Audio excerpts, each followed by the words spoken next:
So the car's developed a bit of a shitty noise, which I'm going to have to fix sooner rather than later.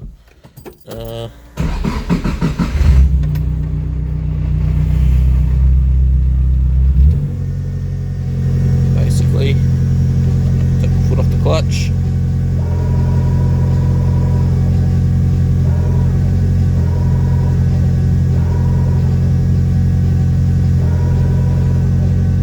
It's a bearing in the gearbox, so I'm just going to have to rip the gearbox out and hopefully it's an easy bearing.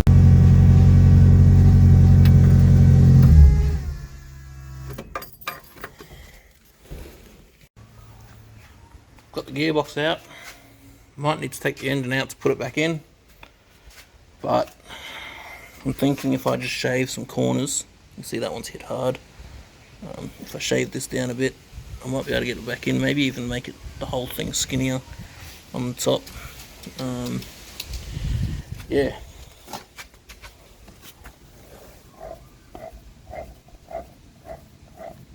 Definitely a noisy bearing there somewhere. So I've got the gearbox back from the gearbox rebuilders. I just got a quote done to find out how much it's going to cost to fix it, thinking it was just going to be a dry bearing, maybe $500 to $1,000. It's going to cost more like $2,000 to $3,000 to rebuild it, because the bearings are fine, but the issue is they said it looks like someone's driven it with a dry gearbox, no oil in it, and apparently all the noise that I'm getting from the gearbox is the gears. They've rounded off and they are all the hard coating's gone off the gears. So he said it's going to need literally almost everything replaced, apart from the outer casings and stuff. So I've had a quick look online to see if I can find another gearbox cheap, but they want about $2,000 just for a second-hand gearbox, which is probably going to be just as bad, if not, worse. It's not like an SR20 gearbox to be looked after, so at the moment I'm going to take it back and get them to rebuild it, I suppose. There's not really much more option for me. If I could find a cheap gearbox, I'd put it in. If it didn't work, I'd use it for parts and give that to them as well, but looks like I can't get any parts for them or anything. But there are plenty of other jobs I can do on the Escort while this is getting rebuilt, because I don't think that'll be done anytime soon. Also, yeah, the more I look at it, the more problems I do find myself, and I'm no expert, but yeah, obviously that's had a pretty hard knock of some sort. I don't know. I think that's one of the goes inside the bearings. But fan, it's quite powerful. I've already flipped the blade around, so I just need to put the terminals the other way around. Wiring, relay, fuse, mounting hardware, and Thermo fan switch. I needed to get a adapter to adapt it to the SR20 manifold.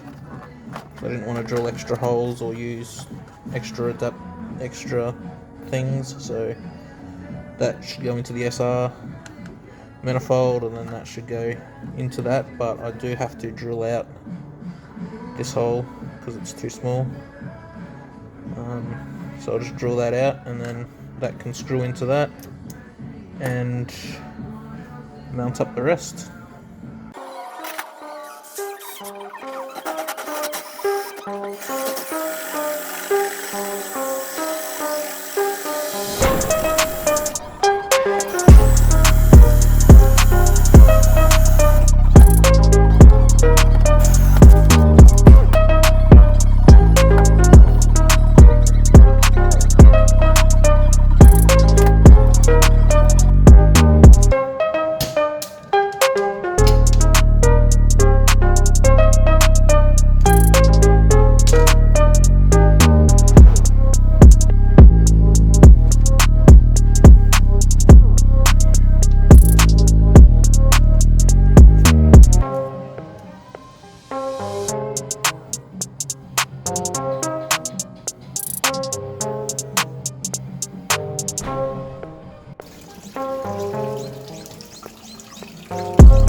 Fuses down already. Make sure you, if you're just bodgy and stuff, make sure you tape up your positives. That was hitting right there. It's resting right there, and I kept blowing fuses. But yeah, connect the battery. I've got it just connected straight to an earth through the Thermo switch, so I can have it just on.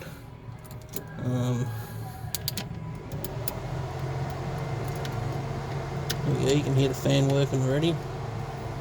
Just gonna make sure it's spinning the right direction. Pulling air through. Oh yeah. Yeah, good.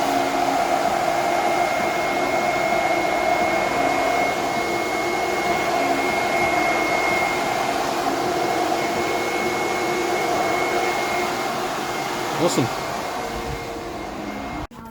Alright, I've got it all wired in properly now. Put some zip ties on the fan to keep the wires away from the motor because it's quite close. All I need to get now is a terminal for the earth and then earth it out somewhere. And then the rest is all good. It'll work. I'm going to keep all the hoses disconnected because I'm pretty sure I've got to tilt the motor a fair way down to get the new gearbox on. At the moment with the gearbox, I am going to look for another second-hand one, hopefully a cheap one, probably with some ruined gears. If I can get a good one for like under $1,000, I'll buy that, but if not, I'm going to spend $200, $250 on one with a ruined gear, and then hopefully swap the gear out with one of my gears.